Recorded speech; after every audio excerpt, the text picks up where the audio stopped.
انس بن مالک فرمانے لگے کہ ابھی حضور نے نماز عصر کے بعد تلاوت فرمائی ہے اقترب للناس حسابهم وهم فی غفلۃ معرضون۔ اللہ فرماتا ہے لوگوں کے حساب کا وقت قریب آ گیا ہے، ابھی بھی وہ غافل ہو کے منہ پھیرے ہوئے ہیں، حساب کا ٹائم آ گیا۔ یہ ابھی نازل ہوئی آیت اور حضور نے پڑھ کے سنائی ہے۔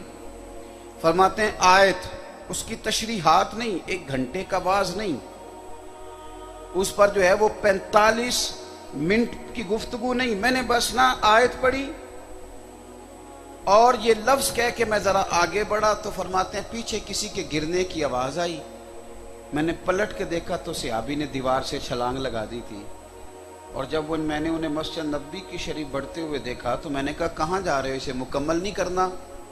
تو فرمانے لگے ابھی تو آپ نے بتایا ہے کہ حساب کا وقت قریب آ گیا، ادھر حساب کا وقت قریب آ گیا اور میں مکان بناتا رہوں؟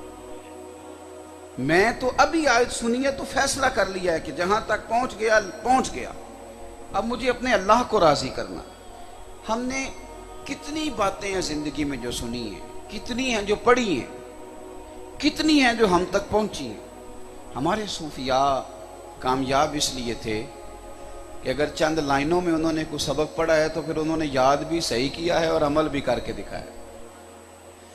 ہم میں سے بہت سارے لوگ ایسے ہیں، میں اکثر دینی ذوق رکھنے والوں، دینی حلیہ رکھنے والوں، مسجدوں میں آنے جانے والوں سے اکثر یہ بات کہتا ہوں کہ یار اگر کوئی اعتراض کرتا ہے نا کہ تو داڑھی رکھ کے فلانا کام کر رہا ہے، تو میرا خیال ہے اس بات پر غصہ کرنے کی بجائے داڑھی والے کو اپنے کام نہیں ٹھیک کر لینے چاہیے۔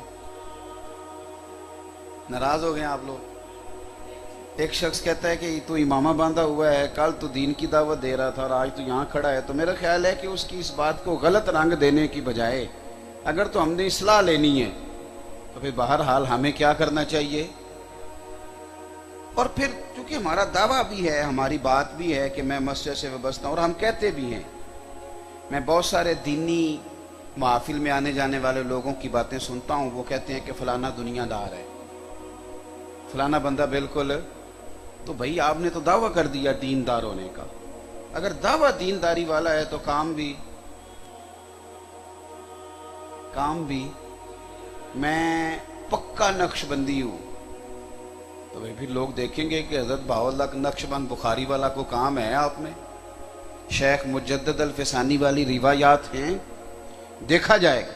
میں بڑا زبردست قسم کا چشتی ہوں، تو چشتی کا ذوق شوق تو بڑا دیدنی ہوتا تھا، وہ تو عشق رسالت امام صلی اللہ علیہ وسلم کے معاملے میں بڑے اچھوتا رنگ رکھنے والے صوفیات۔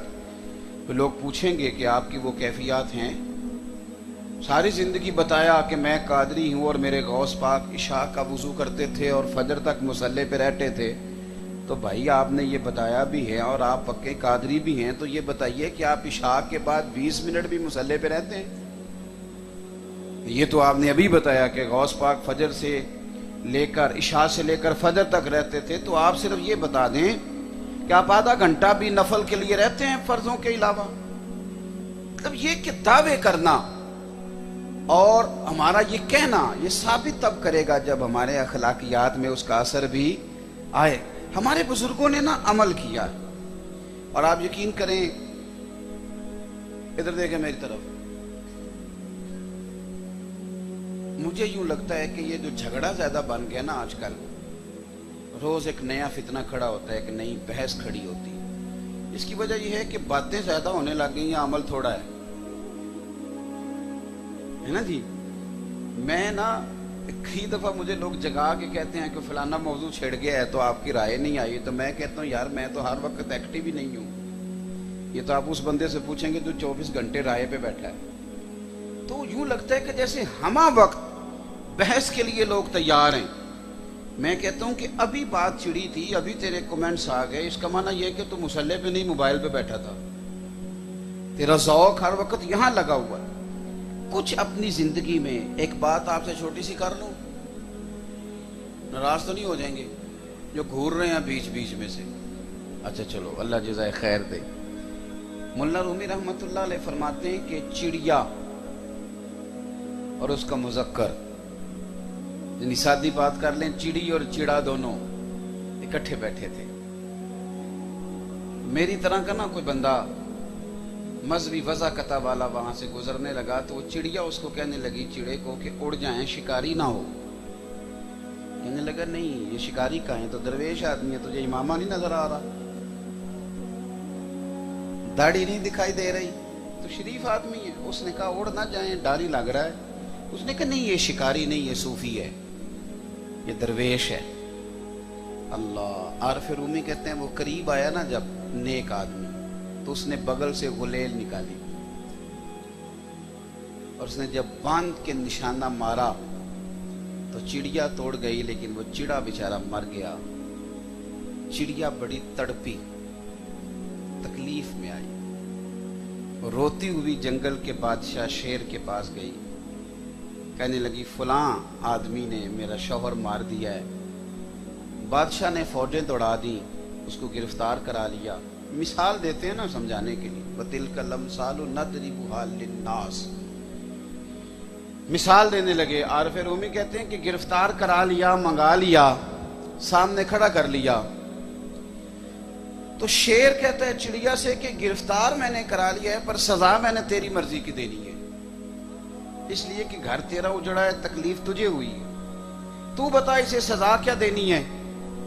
یہ میں اپنے آپ کو نصیحت کر رہا ہوں، اللہ کرے ہمیں سمجھ آ جائے۔ تو عارف رومی رحمۃ اللہ تعالی علیہ فرماتے ہیں کہ چڑیا ایک دفعہ پھر کھل کے روئی، کہنے لگی بادشاہ اسے نصیحت نہیں کرنی، اسے سزا نہیں دینی، صرف اسے ایک حکم کر دو، ایک حکم۔ اس نے کہا وہ کیا؟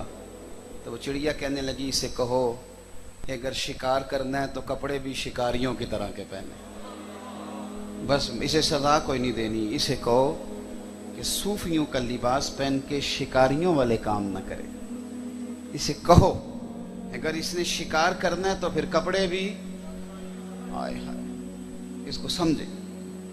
جے کر یار دے نام دا ملے مینا، او بھائی سمجھو اس بات۔ بہت سارے لوگ ایسے ہیں کہ جو عمل کے رستے سے بڑی دور چلے گئے، ہم نے سیکھا بھی، ہم نے مانا بھی، ہم نے سمجھا بھی، ہم نے تسلیم بھی کیا۔ حضرت بایزید بسطامی رحمۃ اللہ علیہ کا زمانہ مبارکہ تھا، ایک مسلمان کی ایک یہودی سے دوستی تھی، تو اس نے اس یہودی کو کہا کہ تم مسلمان ہو جا یار، اتنے ہمارے گہرے تعلقات ہیں۔ تو یہودی کہنے لگا میں نے تو دو طرح کے اسلام دیکھیں، ایک وہ جس پہ تو عمل کرتا ہے اور ایک وہ جس پہ حضرت بایزید عمل کرتا ہے۔ اگر تو اسلام وہ ہے جس پہ تو عمل کرتا ہے تو فرق کوئی نہیں، میں اگر معاذ اللہ شراب خانے جاتا ہوں تو بھی جاتا ہے، اگر میں جھوٹ بولتا ہوں تو یہ عادت کبھی تیرے اندر بھی پائی جاتی ہے، فرق کیا ہے؟ صرف ایک کلمہ پڑھنے کا۔ ہاں اگر اسلام وہ ہے جس پہ سیدنا بایزید بسطامی عمل کرتے ہیں، ان کا رزق کھانے کا، حلال کا جو معیار ہے، ان کی گفتگو کے اندر جو وارفتگی اور ذوق ہے، ان کا مسلح کے ساتھ جو رشتہ ہے، ان کا لوگوں کی خیر خواہی کا جو جذبہ ہے، اگر وہ والا اسلام ہے نا، تو پھر حضرت بایزید سے کہو مجھے دعوت دے، میں آج بھی کلمہ پڑھنے کو تیار ہوں۔ تو عمل والی زندگی اختیار کریں۔ یہ تھوڑا سا کہانیوں سے باہر آئیں، تھوڑا سا عمل کا ذوق۔ میں آپ کو بتاؤں کہ اب وہ جو فضائل کی احادیث تھیں وہ بہت ساری جگہوں پہ ذکر ہی نہیں کی جاتی، جن میں بتایا گیا تھا نا کہ 2 کلمے اللہ کے بڑے محبوب ہیں۔ حضور علیہ السلام نے فرمایا 2 کلمے ہیں، کلمتان حبیبتان الی الرحمن، 2 کلمے ایسے ہیں جو رب کے بڑے محبوب ہیں، اور فرمایا زبان سے ادا کرنے بڑے آسان ہیں، اور جب میزان عمل پہ تولے جائیں گے تو ان کا وزن بہت زیادہ نکلے گا۔ تو صحابہ کہتے ہیں ہمارے تو کان کھڑے ہو گئے کہ یہ 3 باتیں حضور نے بیان کی اور بڑی معیاری، کلمے صرف 2 ہیں، اللہ کے محبوب ہیں، زبان سے کہنے آسان ہے، میزان عمل پہ وزن زیادہ ہوگا۔ تو کہتے ہیں اب ہمیں جلدی پڑ گئی کہ سرکار ذرا جلدی بتا دیں وہ کیا ہے۔ تو حضور نے فرمایا وہ ہے سبحان اللہ و بحمدہ، سبحان اللہ العظیم۔ آپ یقین کریں یہ فضائل کی حدیثیں، یہ تو کہتے ہیں شاید مولوی صاحب کو آتا کچھ نہیں اس لیے یہ بات بیان کر رہے ہیں۔ اگر وہ کبھی یہ فضیلت سنانی شروع کر دینا کہ 3 دفعہ سورۃ اخلاص پڑھو تو پورا قرآن پڑھنے کا ثواب، تو ہمارے ہاں یہ سمجھا جاتا یہ چھوٹا مولوی ہے، اس لیے کہ بڑا ہوتا تو نقطے بیان کرتا، بڑے بڑے نقطے بیان کرتا۔ یہ تو بتا رہا ہے کہ سورت فاتحہ پڑھیں تو اس میں شفا ہے، یہ تو بتا رہا ہے کہ سورت بقرہ پڑھیں تو گھر میں شیطان اور جن، یہ تو چھوٹی باتیں شاید، معاذ اللہ استغفر اللہ، نقل کفر نہ باشا۔ کیوں؟ اس لیے کہ ان کو جب حضور کی زبان سے پتہ چلا نا کہ سبحان اللہ و بحمدہ سبحان اللہ العظیم کی فضیلت کتنی ہے۔